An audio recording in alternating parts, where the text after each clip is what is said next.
આજે જેઠ વદ એકમ છે, બુધવાર છે, તારીખ 1/7/2026 વર્ષ છે.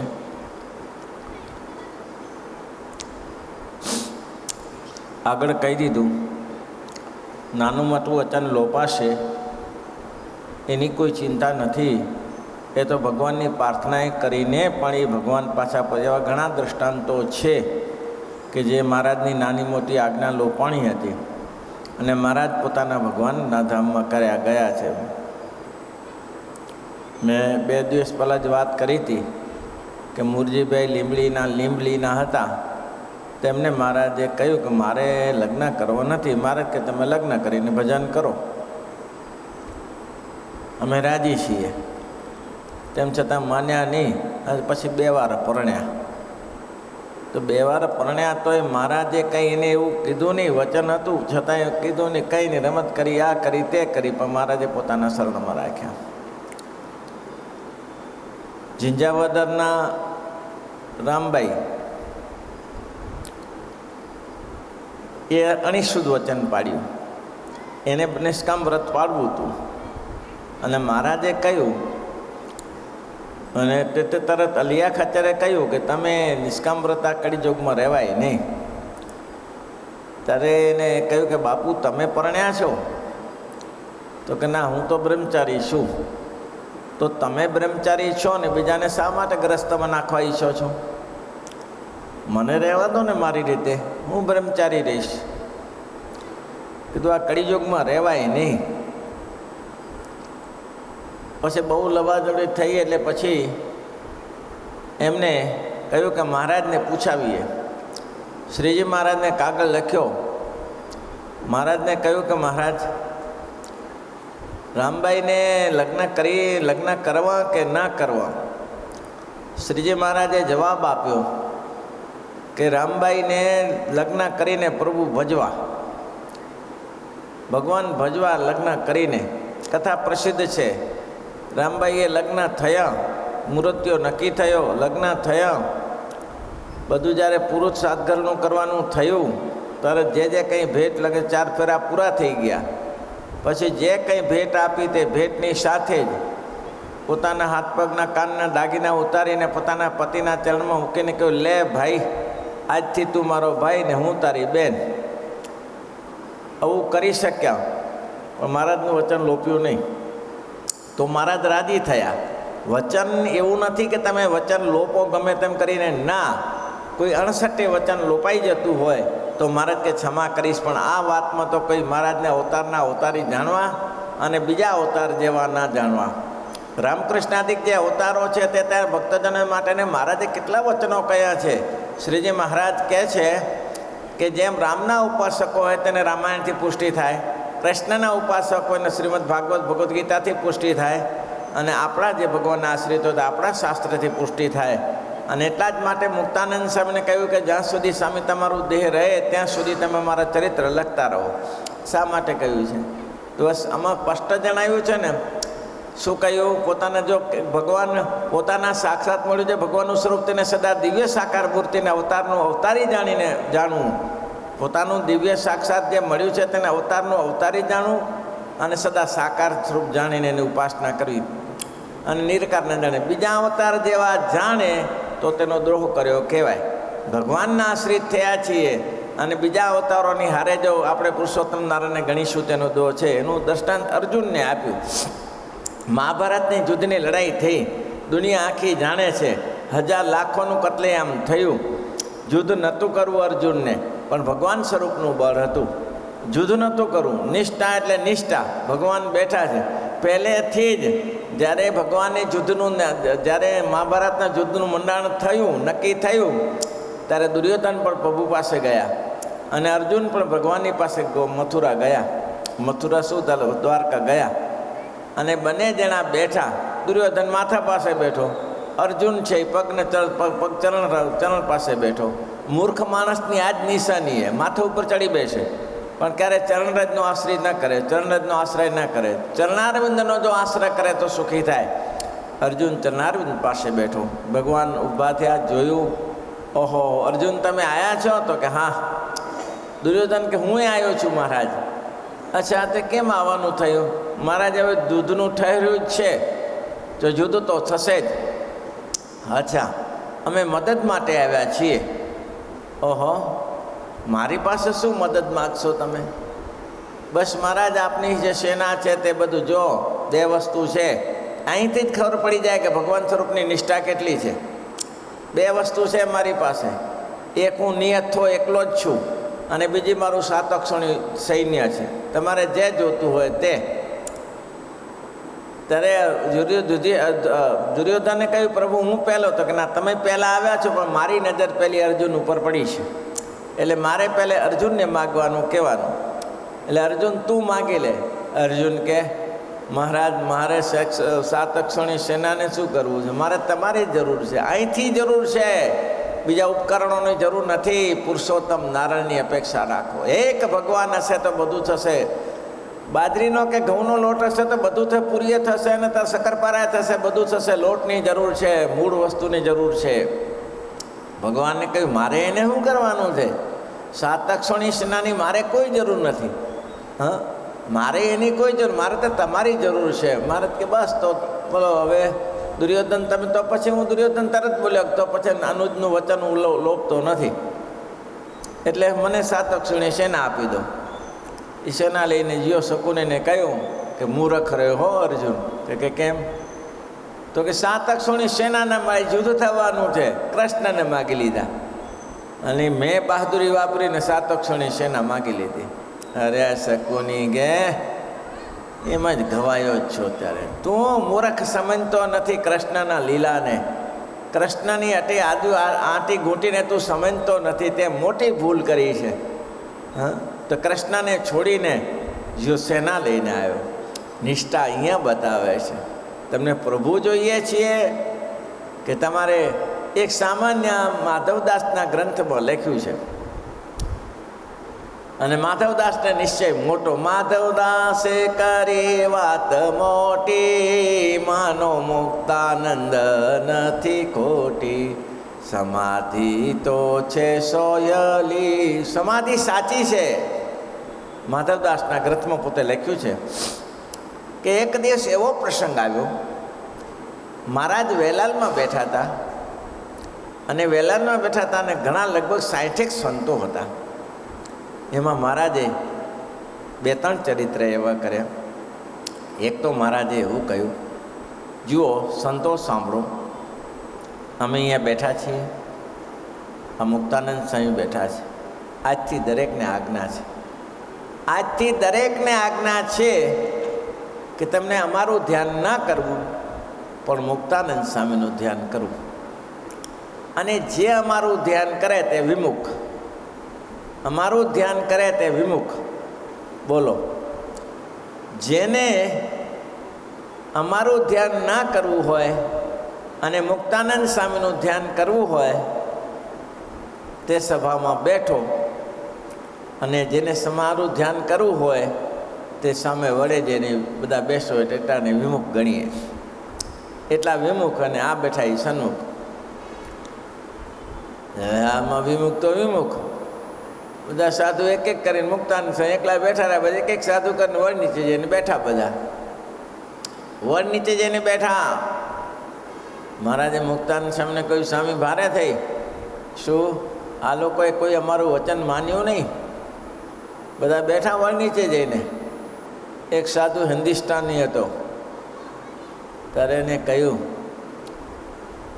शुक्लकड़ी ध्यान तो तेरा ही होगा, मुक्तानंद स्वामी का ध्यान नहीं होगा, ध्यान तो तेरा ही होगा. बोलो ત્યારે કેટલો નિશ્ચય હશે. મહારાજના સમકાલીન સમય નિશ્ચય રહેવો કઠિન કામ છે, પણ કેવો નિશ્ચય, ध्यान तो तुम्हारा ही होगा, किसी का ध्यान नहीं होगा. મહારાજ કે સ્વામી આ તો સારું વિપરીત થયું હો, આ તો બધા હાલ્યા ગયા, આપણે 2 જણા રહ્યા. મુક્તાનંદ સ્વામી કે હવે બીજું કાંઈ ના કરાય, તો એના ભેગું જઈને બેસી જવાય. હવે આપણે એના ભેગા જઈને બેસી જઈએ. મહારાજ તે સભામાં જઈને બેસતા. બસ મહારાજ કે આ નિષ્ઠા, આવી નિષ્ઠા ક્યારે જવી ના જોઈએ. આવી નિષ્ઠા ક્યારે ના જોવી જોઈએ. આ તમારી નિષ્ઠા, અનન્ય નિષ્ઠા. અનન્ય ચિંતયંતો યન્ય જના પર્યુપાસતે તેસમ નિત્યવિયુક્તાનામ યોગ છે. મહારાજ કે બધું જ કરી આપીશ. કેટલું કીધું મહારાજ કે અમને સદા અવતારના અવતારી જાણે, જેને પોતાને મળ્યું છે પ્રગટ સ્વરૂપ તેને અવતારના અવતારી જાણે, સર્વ સદા સાકાર જાણે. અને જો બીજાના અવતાર તો અને બીજા અવતાર જેવા ના જાણે તો અમારી નિષ્ઠા પરિપક્વ થઈ કહેવાય. આવું છે. ત્યારે બીજી એક સરસ વાત કરી વચનની. વચન લોપવું કે પાડવું એની, એ માધદાસમના ગ્રંથમાં ત્યાં જ વાત કરી છે. મહારાજ કે સંતો, અત્યારે દિવસ હતો, બપોરના 2 વાગતા હતા. સંતો સાંભળો, જુઓ રાત્રિ કેવી સરસ ખીલી છે, આકાશમાં તારાઓ કેવા ટમટમે છે. બપોરે 2 વાગે ઉગે ને આકાશમાં તારા, ભાઈ આકાશમાં તારા ઉગે ને, કેવા તારા ટમટમે છે. એના ચાંદડા કેવા નડિયા હતા, નડિયાવાળા ઘરમાં ચાંદડા જૂના ઘરમાં રહેતા હોય ને ખબર પડે, નડિયામાંથી નીની તીનગારીઓ પડે, ચાંદડા કેવા સરસ પડે છે.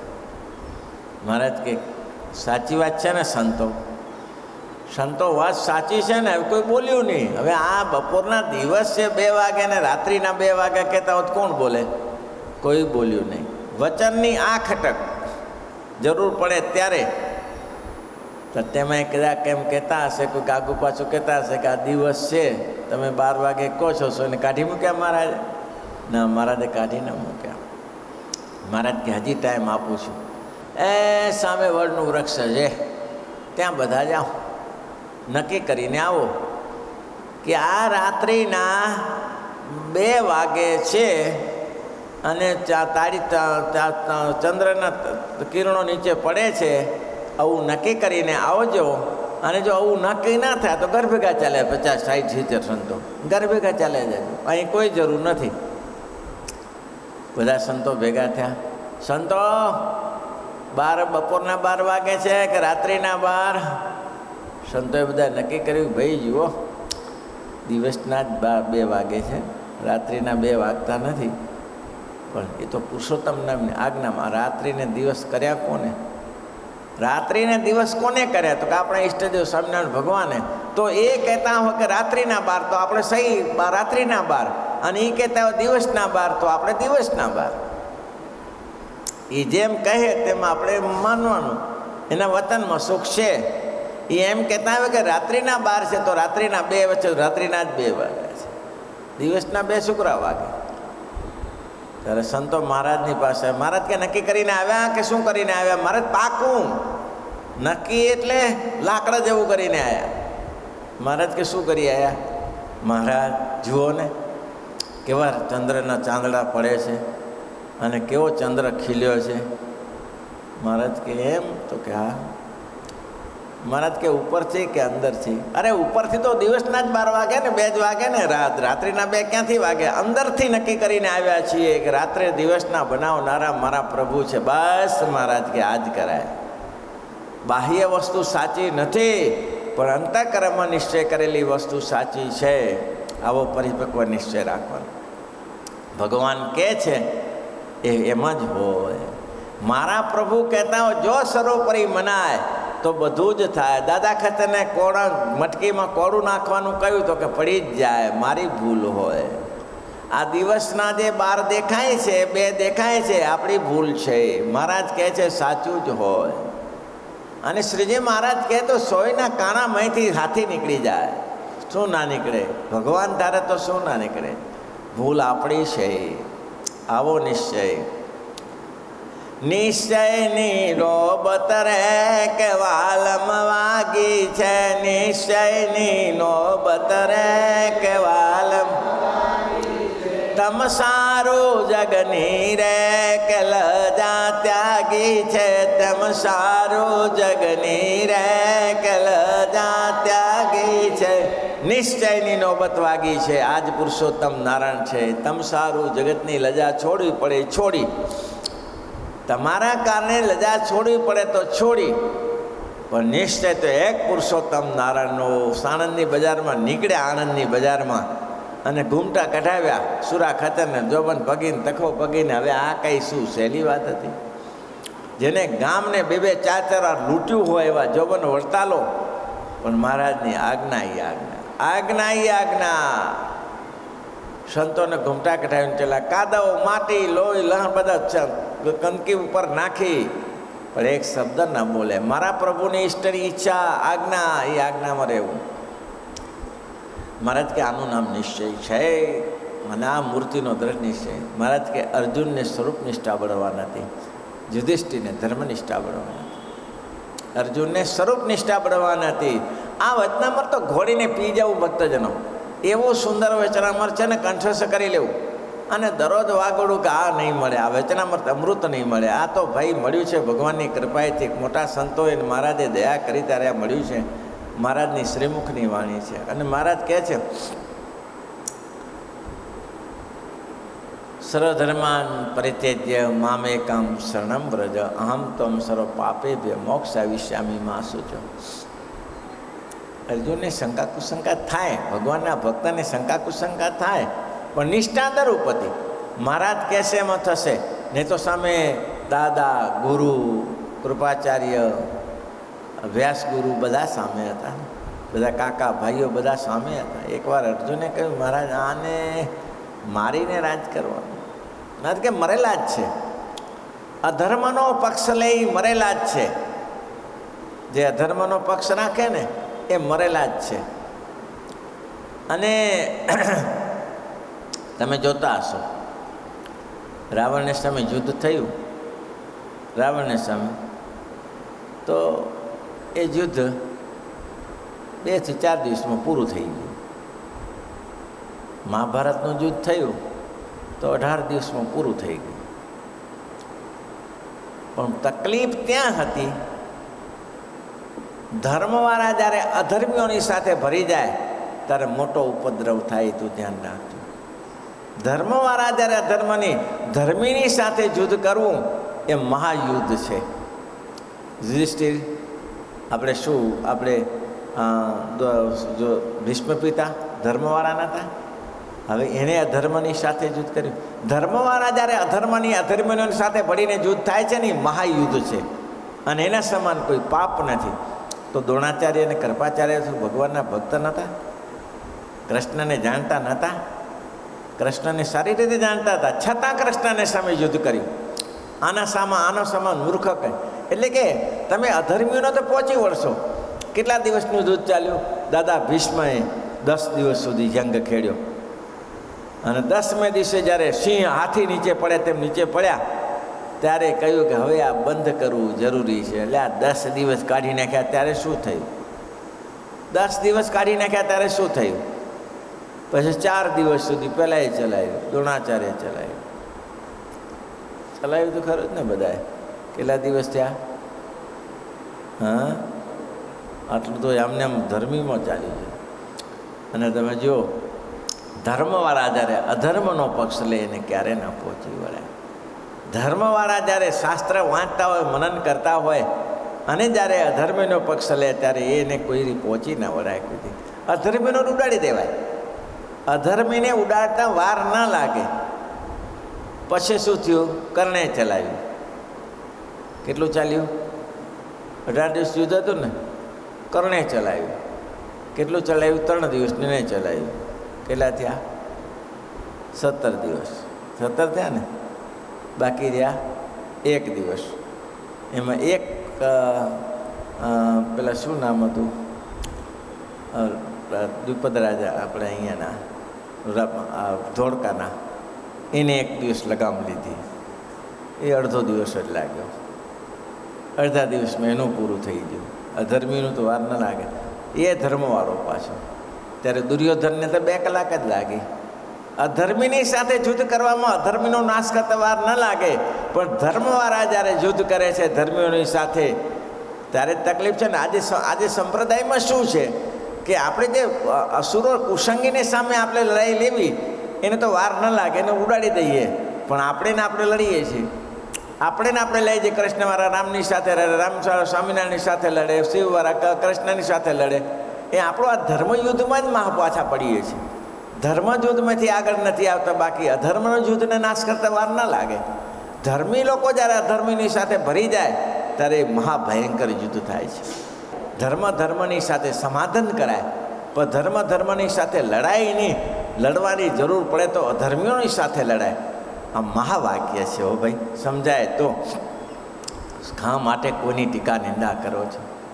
તમારા પગ ઉપર આવે તોય કોની ટીકા નિંદા કરો છો? જેના પગ ઉપર આવશે એ ખાશે, જે કૂવો ખોદશે એ પડશે, ખાડો ખોદે તે પડે. તમે શું કરે ઝંપલાવો છો અંદર?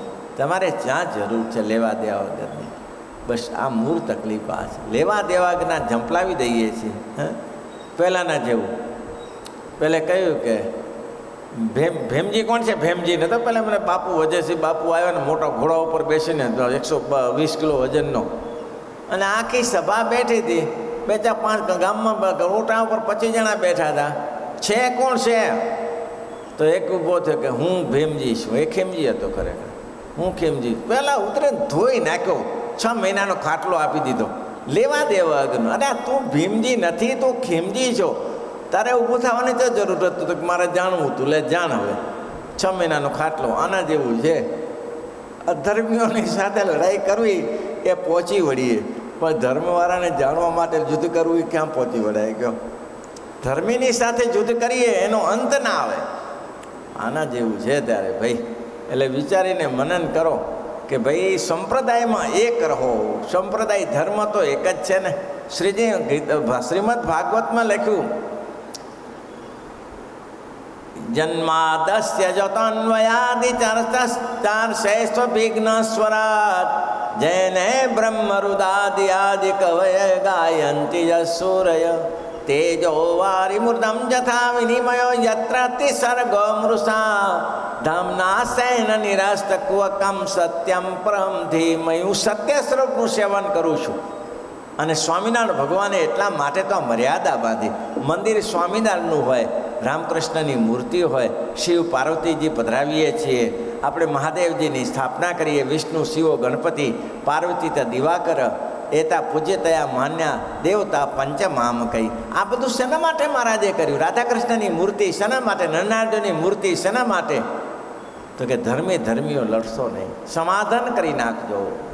ધર્મમાં સમાધાન કરજો, અને લડવાની જરૂર પડે અધર્મીઓની સાથે સાથે બેસીને સાથે લડજો, તો નિકેતન નિરાકાર આવી જશે. પણ થાય છે ઓછું કે ધર્મીઓ અધર્મનો પક્ષ લઈને ધર્મવાળાની સાથે લડે છે, એ યુદ્ધનું નિરાકરણ નથી આવતું. બાકી અર્જુન જેવી નિષ્ઠા હોય તો કંઈ કરવું રહ્યું નહીં. ભગવાન કે મેલ પડતું હું બેઠો છું. શ્રીપતિ શ્રીધરમ સર્વદેવેશ્વર કેશવમ કામદમ